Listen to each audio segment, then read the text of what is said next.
Hi, I'm Femi OK. You're in the stream. We're live on Al Jazeera and YouTube. Today, voters in Spain's Catalonia region go to the polls with the thorny question of secession on everyone's minds.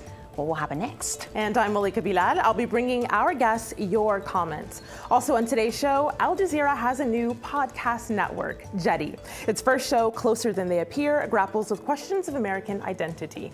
We'll meet host and writer Carvel Wallace. But first, we return to a story that the stream has devoted several shows to this year, the Rohingya crisis. Though slipping off the news agenda, it is far from over. Take a look at this video from Al Jazeera's Mohammed Janju.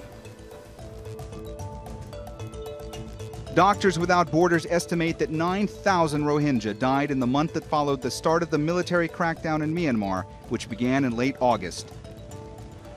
Most of the Rohingya who died were killed violently. The estimate contrasts sharply with Myanmar's government total.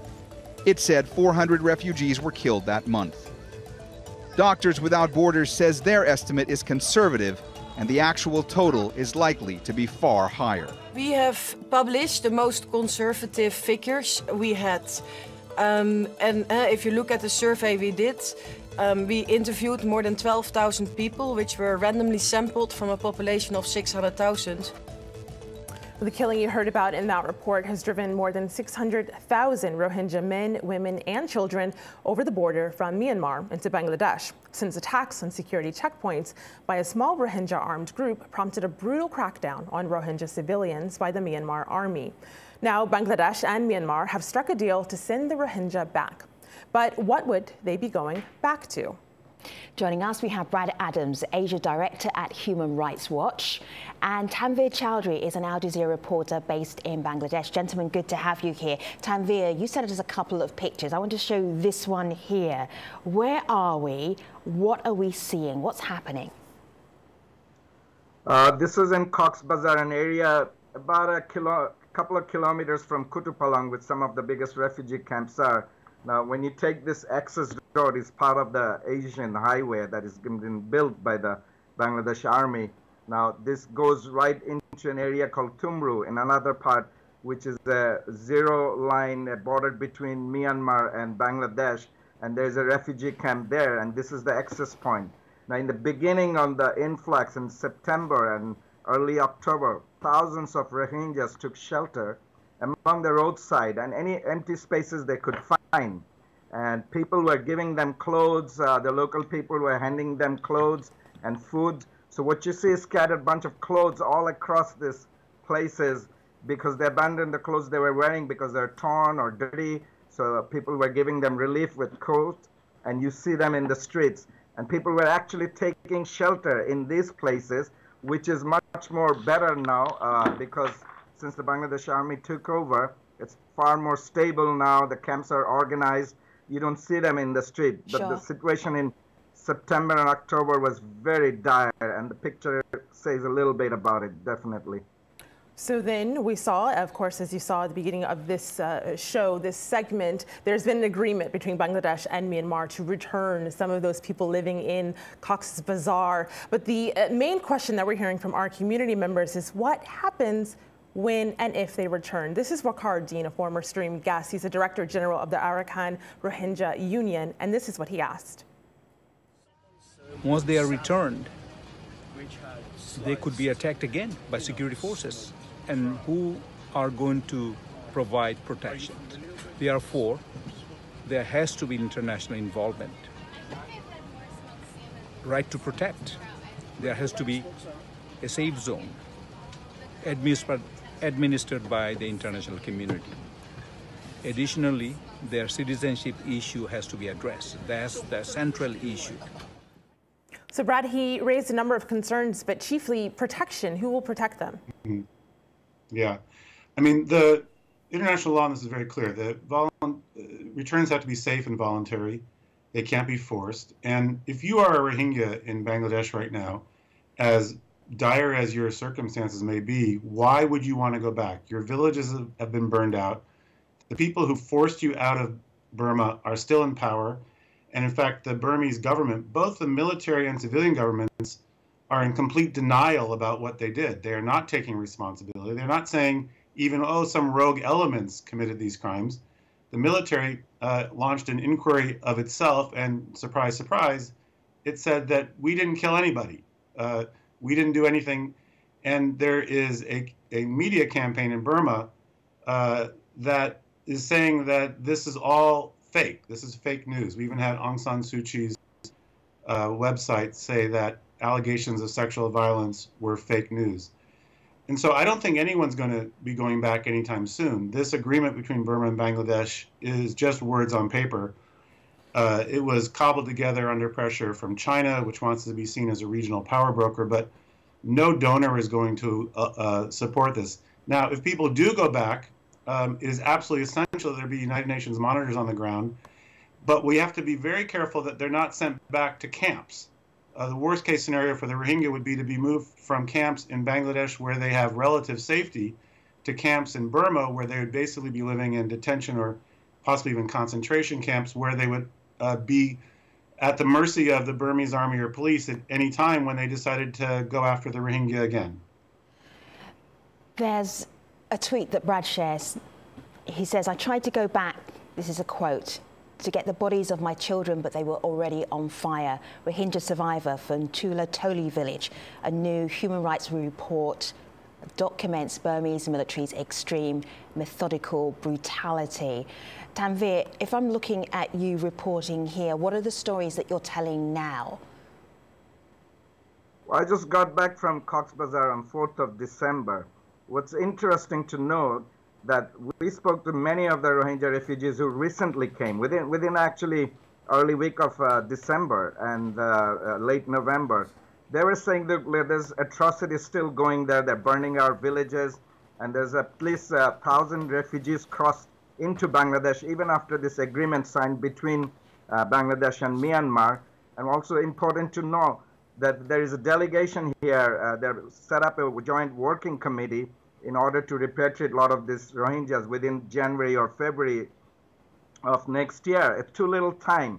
If you ask most of the Rohingyas, they have very serious apprehension in going back immediately unless there's some sort of security guarantee, some sort of assurance. Can you imagine asking somebody to go back to their captors? They just came back. These are so traumatized, the children, the women, elderly men, and you're asking them to go back immediately with the assurance that Myanmar has assured them. This hardly builds a confidence on them to go back immediately. Definitely you cannot force them either. And the fact remains, even today, Oxfam came up with a report that there's Rohingyas still coming across the border. There's still villages being burned, as Human Rights Watch also said. Since October, a lot of villages were burned. And the fact that Myanmar is assuring that we'll take you back is very contradictory to the situation on the ground, which seems to be still very volatile and critical for the Rohingya refugees coming into Bangladesh as well as over there. Yeah, we have to remember there have been many outbreaks of violence against the Rohingya. In 2012, there were 2 that forced many thousands back, to cross the border to Bangladesh. And every time there's an outbreak of violence, there's denial by the authorities. And those who stay are persecuted. The Rohingya who have remained in Burma are living in fear of their lives every single day. And the people who were burned out of their villages in 2012 have effectively been forced into detention camps that some call concentration camps. They can't leave the villages without permission. They can't move around the country. They're denied medical care, food.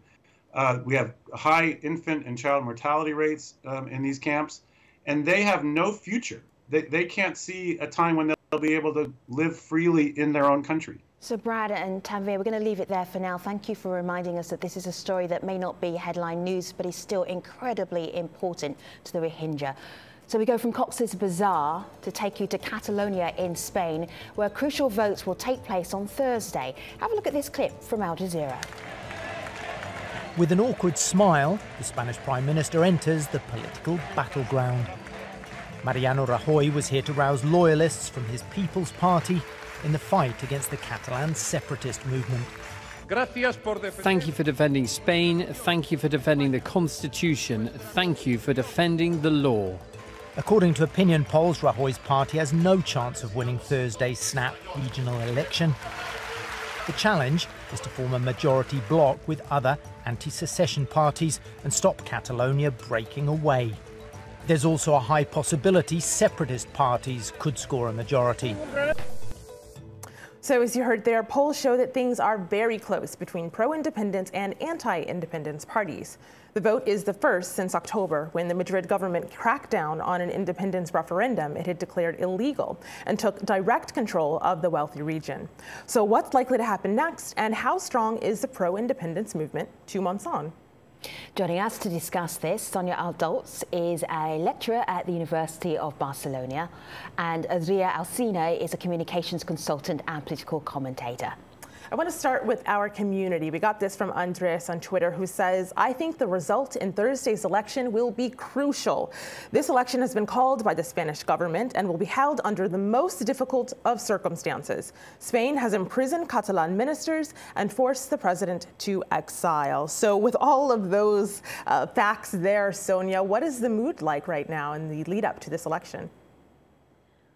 I don't know, it's a bit too much maybe for me to speak about the general mood, but I would say somehow the tension after the police brutality and everything that we saw the first weeks of October has gone a little bit low.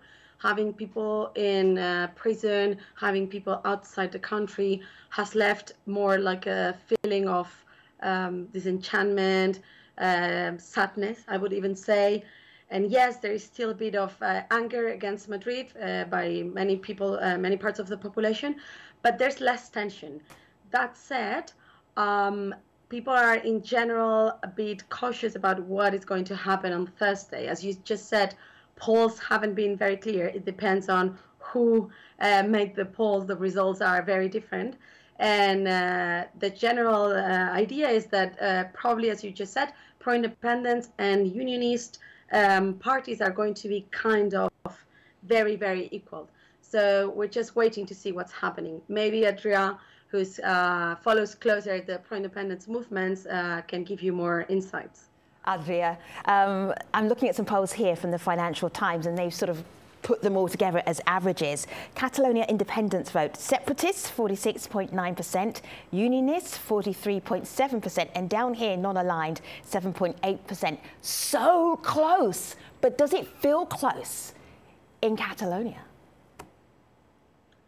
Well, it does feel like, at least in this election being so important, having gone through so much tension, that many people that might have never voted in the past might show up on Thursday to the polls.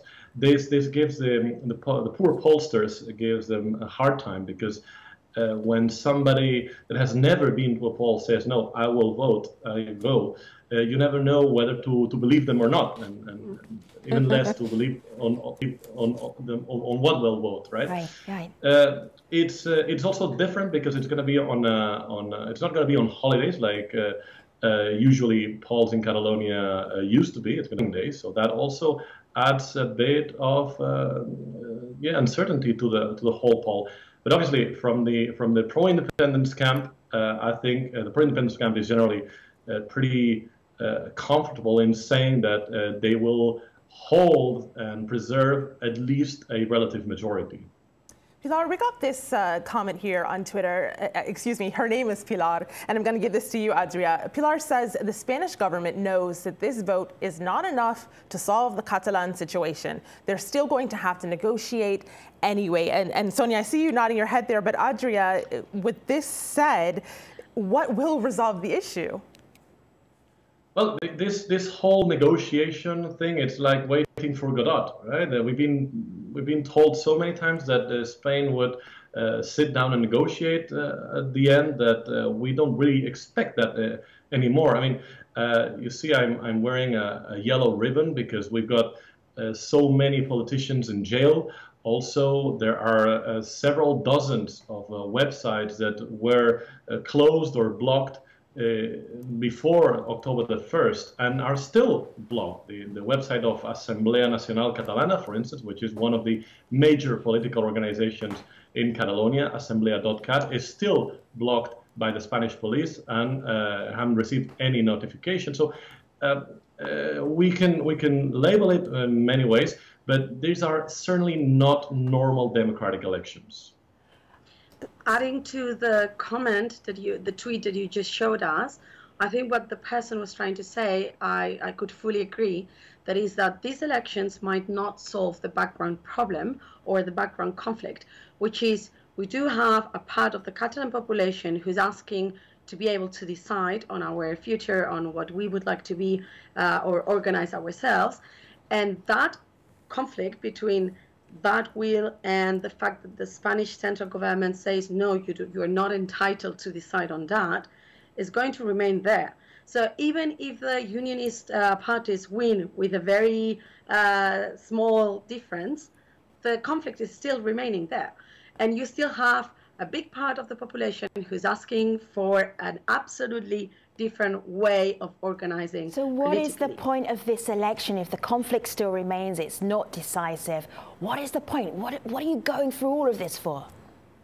I think the Spanish government would have rather done or stayed for longer with the application of our Article 155, so direct rule from Madrid. I'm sure that Mr. Mariano Rajoy, Prime Minister, would have loved to have been able to apply direct rule for much longer.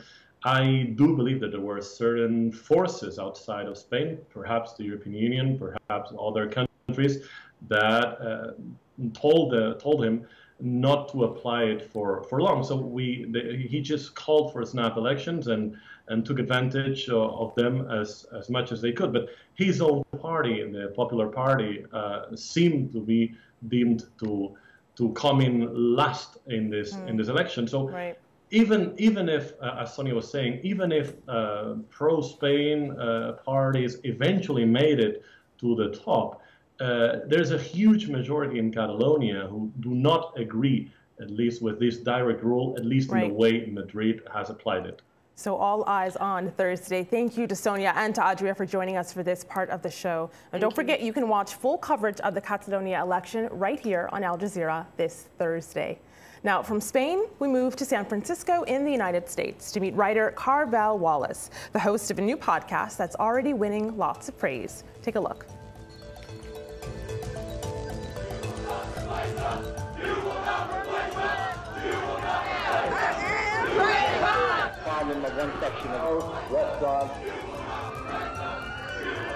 I look in the mirror every morning when I wake up and I see a man who is considered less than human. I see a man who has been homeless, who's been hungry, who's slept on park benches and in apartments with no electricity, who's been the only black person in his world, who's been told he has evil eyes, that he is too loud, that he is too big, that he makes white people feel unsafe. I see a man who thinks every day about whether or not he will be the next one killed.